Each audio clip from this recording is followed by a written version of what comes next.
Okay, here we go yet again. I know you're thinking, my God, doesn't Nick ever get tired of talking about tarot? Well, no, I can get tired of talking, but not necessarily tired of talking about tarot.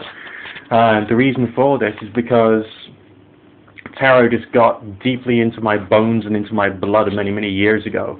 And, I just can't get rid of it, nor do I want to. It's it's one of the most illuminating, deep and philosophical things. It gives new meanings every single time you look at the symbols, every single time you do a reading. It's divine. And today, we're having a look at the world or the universe.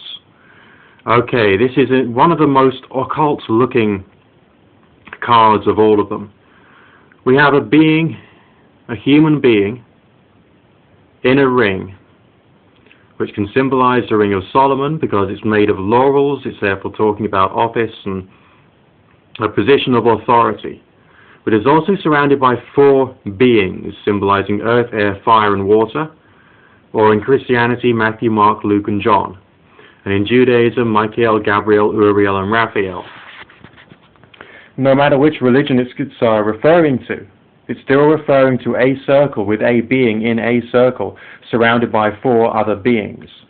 This is the methodology, or part of the theology, I should be saying, of ritual magic, which is, of course, had some of its ceremonials stolen by the Wiccan religion, which essentially all originated from ceremonial magic. When a circle or a spiritual or imaginary place will be defined by a person, a magician, be it male or female. She's carrying two wands.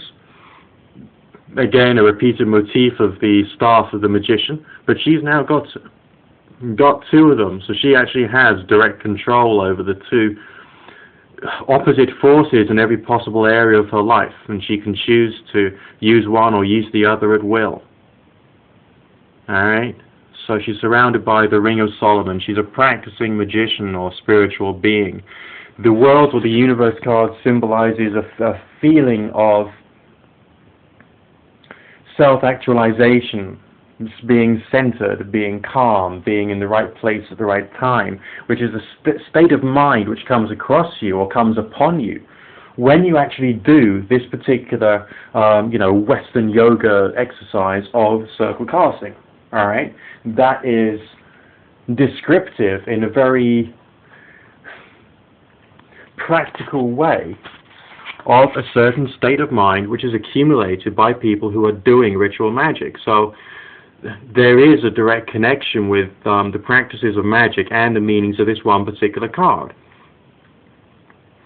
All right, now it's the 21st card of the tarot, which brings us very close to the end. It is the last numbered card of the tarot. So it is the end of the journey, but because it's a circle, because we're talking about a ring shape, and that in spiritualism, occultism, and mysticism, we all see time as being cyclical, the cycle of a day, the cycle of a week, the cycle of a month, the cycle of a year, the cycle of an eon or an age, as some people call it. The cycle of the 12 astrological signs. Everything about this is pointing to a cyclical or cyclical understanding of the way that the universe works, having been through each and every other single stage, as mentioned by the preceding 20 cards of the tarot.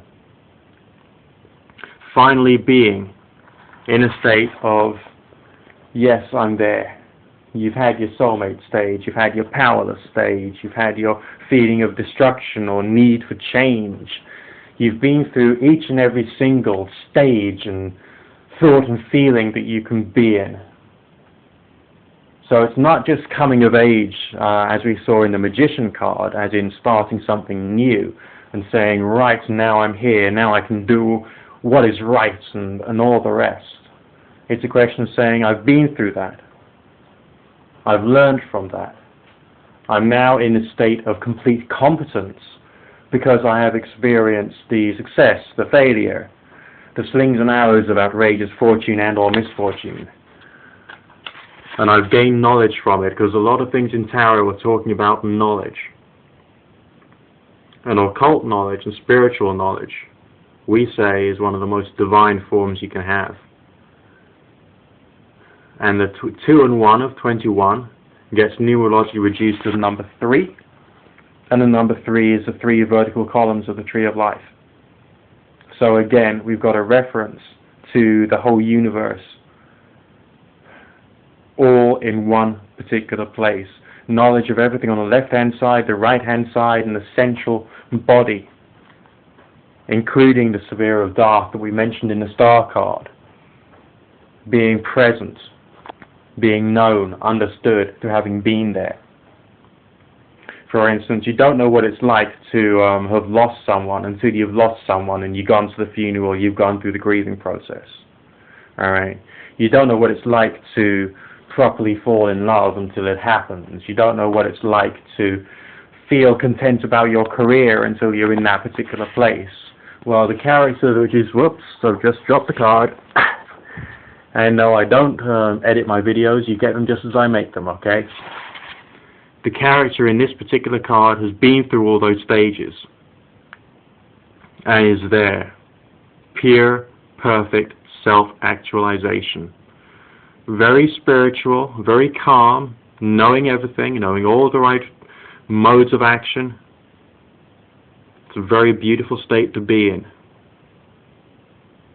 But as we're about to see with the final card of the tarot, not necessarily a state which lasts forever.